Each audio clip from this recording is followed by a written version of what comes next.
saudação especial a cada pessoa, porque eu penso que mais importante do que destacar as pessoas, prefeito, bispo, coordenador, coordenadora, é a função que nós exercemos em cada lugar que estamos na construção deste novo mundo possível.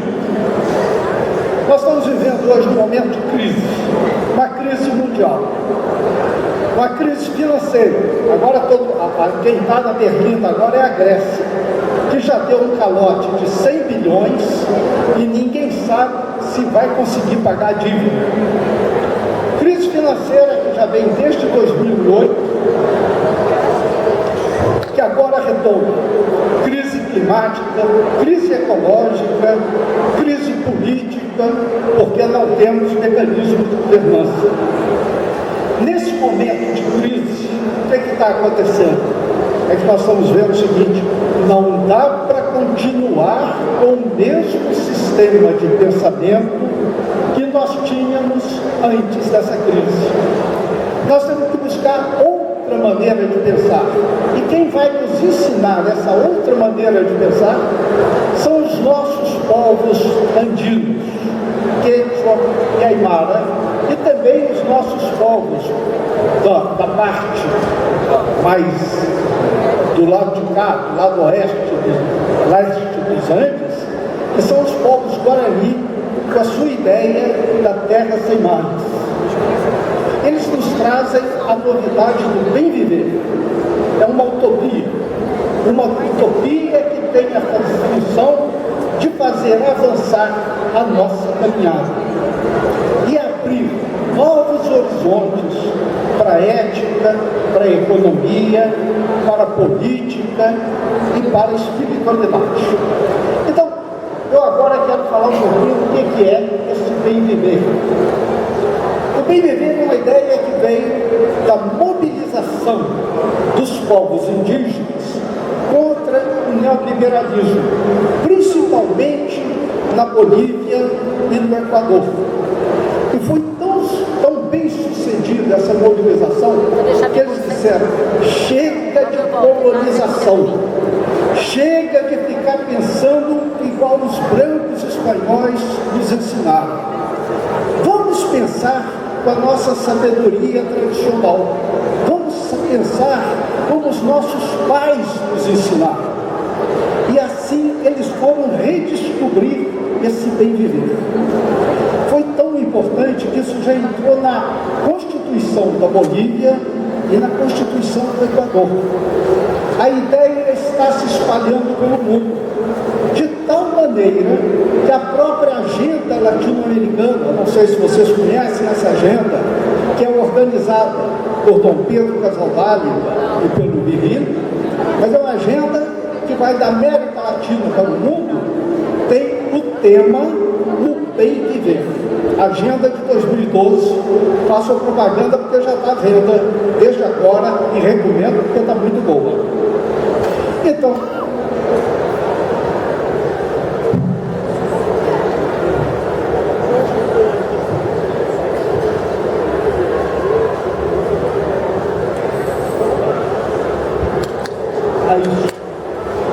o que é o bem viver? O bem viver não é uma volta a um passado idealizado. Ele é uma ideia de harmonia.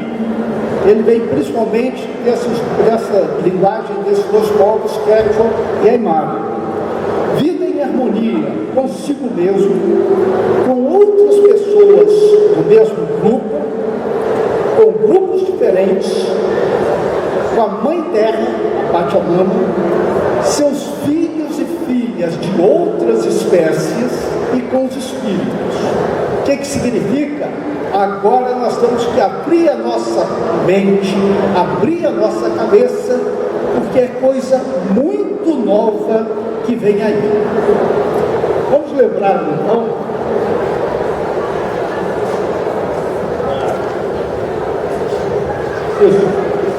vou lembrar um pouco aqui a história da nossa espécie, a espécie humana sobre a Terra. A A gente não sabe bem há quantos milhares de anos essa espécie existe. Mas sabemos que aproximadamente 100 mil anos atrás, essa espécie saiu da África para outros continentes. E assim se formaram os diferentes povos e as diferentes raças. Nesses 100 mil anos, aconteceu muita coisa, mas duas revoluções foram muito importantes. Uma, há cerca de 10 mil anos atrás, chamada Revolução Neolítica, que foi no momento em que se inventou a agricultura e a criação de animais. Isso permitiu aumentar, multiplicar-se as pessoas e permitiu também fixar no tempo, porque antes os grupos humanos tinham que andar de um lugar para outro, caçando e pescando. A outra grande revolução aconteceu há 500 anos atrás, que foi a Revolução Moderna, que deu origem à Revolução Industrial. E qual foi a novidade aí? O domínio técnico sobre a natureza. Nesses 500 anos, nossa espécie veio dominando a natureza de tal maneira que hoje a Terra passou a ser apenas um grande depósito de recursos para serem retirados, transformados, consumidos e descartados. No processo da globalização, levou essa revolução para a Terra toda. A espécie, nossa espécie, Homo sapiens, reina soberana e absoluta nesse planeta. Mas ela vê agora, assustada, que a nossa sobrevivência está ameaçada.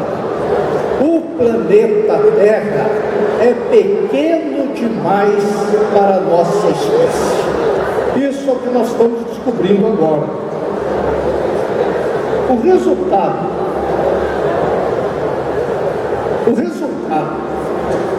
desse domínio sobre a Terra foi a criação de riqueza. A riqueza que se produz hoje no mundo todo é tão grande que, se eu falar qual é o valor, ninguém sabe o que isso significa. 63 trilhões de dólares. Diz a ONU que depois de amanhã nós seremos 7 bilhões de pessoas nesse planeta. Pois bem, a riqueza é tão grande que, se dividisse tudo que a Terra produz por toda a população do planeta, cada pessoa teria R$ 1.300 por mês para viver.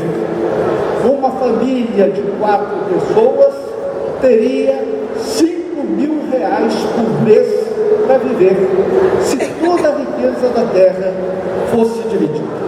Acontece que essa riqueza está concentrada. O estudo dos bilionários diz que são apenas 1.210 pessoas bilionárias, mas elas têm um patrimônio médio superior a 2 bilhões de dólares. A gente nem consegue imaginar o que significa isso. Tá? O problema é que está mal distribuído. Tá? Nos Estados Unidos e na Europa, essa riqueza está concentrada. E no resto do mundo, essa riqueza não chega.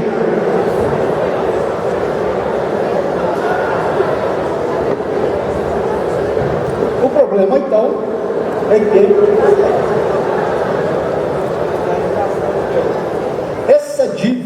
essa riqueza é produzida não para consumo, mas para a dívida, para pagar dívida. O mundo se endividou e a Terra precisa ser explorada para pagar a dívida. Então, quem paga, ou quem fica com prejuízo, é o planeta. E no futuro, esse prejuízo vai recair sobre nossas netas, sobre os nossos netos. Muita gente aceita essa realidade e diz: isso é natural, é inevitável, sempre foi assim, a economia sempre foi assim. Mas agora aqui vem a pergunta: como é que pode a economia? Como é que pode a economia crescer sempre se a Terra está do mesmo tamanho? A Terra não cresce. Se a economia cresce, vai chegar um momento que não cabe mais. A tecnologia avançou muito, mas ela não é capaz de fazer a Terra crescer. E quando transformarmos todos os recursos da Terra em matéria-prima para a indústria, eles vão se esgotar. E aí vai ser um apagão da economia. Essa crise está aí. Nós estamos vendo, nós não sabemos quando será esse apagão. Mas nós sabemos que, se produzirmos mais do que a Terra consegue repor, vai chegar o momento do apagão. No entanto, a receita da economia, a receita dos economistas, a receita dos governos é preciso crescer, crescer, crescer. Esse é o mito do progresso sem fim, que embala os sonhos de tanta gente, que nós vamos crescer sempre. E aqui é que vai entrar a ideia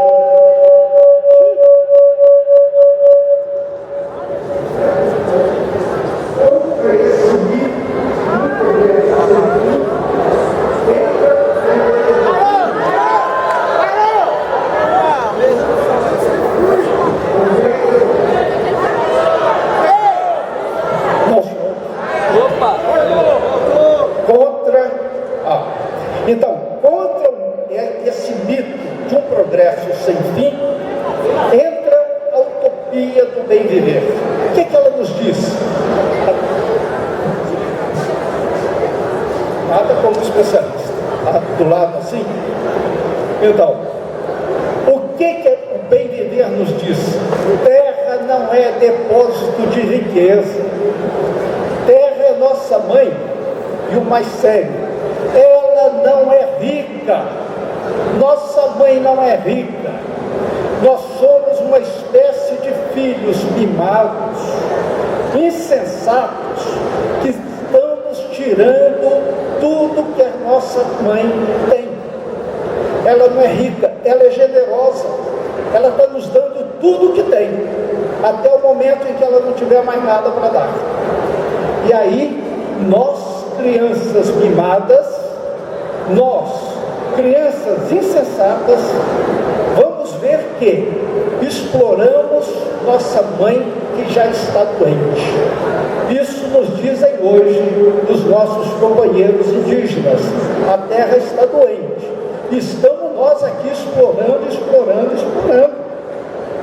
Então é preciso respeitar os direitos da terra.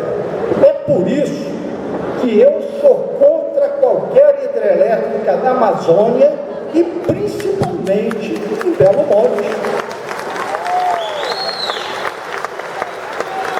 Bom, é evidente que se a gente começa a respeitar os direitos da terra, a produção vai sofrer uma drástica redução. Só que pensando bem, mais cedo ou mais tarde isso vai acontecer. Mais cedo ou mais tarde não vamos conseguir produzir tanta riqueza. Vamos ter que aprender a viver pobremente. Por isso já tem alguns economistas mais sensatos dizendo que a política não deve ser de crescimento e sim de decrescimento. Temos que aprender a iniciar desde agora um processo de redução geral da riqueza e da sua distribuição. É claro que os bilionários não vão gostar, é claro que os ricos não vão gostar, é claro que os Estados Unidos não vão gostar, é claro que a China não vai gostar, é claro que os governantes não vão gostar, mas esse é o caminho. Distinguir crescimento e desenvolvimento. Quando nós nascemos, nós precisamos crescer. Mas quando chegamos numa idade adulta, não crescemos mais. Mas podemos nos desenvolver. E devemos nos desenvolver. Assim também é a economia. Chega de crescer. O que nós precisamos não é acumular riqueza, mas desenvolver outras capacidades humanas, como as artes, a cultura, o campo espiritual, o convívio social, os esportes. Isso vem nos ensinando a economia solidária. Se ela for levada a sério, não como uma solução de emergência onde há um problema, mas como uma forma normal de economia, o que nos diz a economia solidária? Podemos viver bem, podemos satisfazer as nossas necessidades com pouco. Então, o bem viver está nos abrindo horizontes para a economia, mas mais do que isso, agora que vem a coisa séria mesmo, a novidade grande, é que não é só alternativa para a economia, é alternativa para a gente pensar quem somos nós. Nós somos formados para entender o ser humano como uma espécie superior a todas as outras. Nós somos, como diz a Bíblia, criados para dominar a terra, imagem e semelhança de Deus. Todo o resto nós desprezamos.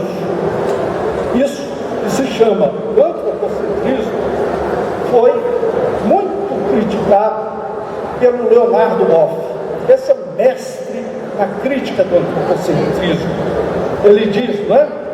Todos os seres vivos, nós somos parentes, irmãos, irmãs, primos e primas, feitos do mesmo pó cósmico e com as mesmas informações do código genético. Então ele diz, nós devemos ter uma proposta de comunidade de vida. O que é a comunidade de vida? É um tema central nessa Carta da Terra, que o Leonardo Boff ajudou a escrever, e que fala a Terra é um grande organismo vivo. Nós, espécie humana, somos apenas uma parte disso. Então, nós temos agora que nos reentender. Nós temos que ver que direito a nossa espécie tem de dominar todas as outras. Essa é a ideia que começa a ser lançada agora, que é o que se chama especismo. Nós já ouvimos falar de racismo, não é? Quando uma raça diz a outra raça é inferior e por isso eu posso dominar. Eu vou fazer o negro escravo. Hoje nós já dizemos, não há, o racismo é condenado e não se pode dominar um outro porque é diferente. O mesmo aconteceu com o sexismo, quando as pessoas do sexo masculino dizendo como as mulheres são diferentes e inferiores, podem ser dominadas e colocadas ao nosso serviço. Hoje nós eliminamos o sexismo. Não, somos diferentes, mas não somos superiores. E agora a gente se pergunta, por que somos superiores às outras espécies vivas? E isso é o que se chama hoje especismo. E começa-se a ver, então, que o especismo desclassifica as outras espécies para facilitar a dominação. E agora, o bem viver vai nos ajudar a superar o especismo. Esse é um desafio que temos aí pela frente. E como? Porque vai nos chamar a atenção que as outras espécies não têm consciência como nós temos, mas têm o que os biólogos chamam senciência. Algumas espécies, pelo menos, como mamíferos e aves, elas são capazes de perceber o próprio corpo, sentir dor, sentir prazer, sentir medo, sentir carência, sentir satisfação, sentir empatia com os os seus semelhantes, sentir principalmente em relação aos filhotes. Então, o que nós fazemos? O que nós devemos fazer? Em vez de dar ênfase na consciência que nos separa das outras espécies, nós precisamos desenvolver a senciência, o sentido, o sentimento, o pathos, diz o Leonardo Boff, em vez do logos. É por esse sentimento que nós vamos nos aproximar das outras espécies e formar, de fato, uma comunidade de vida. Como é que vai ser isso? Não sabemos. Nós não sabemos como é que vai ser isso, porque os animais não são capazes de falar. Nós vamos ter que entender o que os animais querem para fazer uma comunidade de vida com eles. Dependem de nós. Nós reconhecermos os direitos dos outros. Então, o primeiro passo é entender que diferença não pode jamais ser motivo para dominar. Ou pior ainda, tratar as outras espécies como se fossem coisas. Isso vai trazer muita mudança na nossa vida prática. Eu penso, proibição do uso de animais em experiência de laboratório, abolição de tratamento cruel, abolição de enjaulamento e uma dieta vegetariana. Não pode comer o irmão e a irmã. Depois que nós dermos esse primeiro passo de desenvolvermos a ciência e a igualdade, talvez a gente descubra um segundo passo dessa prática. Então, estou chegando à conclusão. O bem viver, diz ele, representa hoje um grande desafio ao pensamento e à prática política. Ele toma o lugar da antiga utopia do progresso que está desmoronando. Ele é uma ideia-força, não um sonho irrealizável.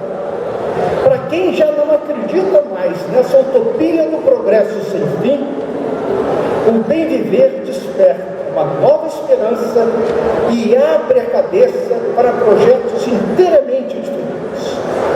Reformular nossa teoria econômica, por exemplo. Na teoria econômica, os custos ambientais são externos ao processo econômico. Uma nova teoria econômica tem que entender que custo ambiental é riqueza que se joga fora. Tem que entender que o importante não é o PIB. Importante na economia é o grau de harmonia que a gente adquire consigo mesmo, com a natureza, com as outras espécies. Então, concluo dizendo que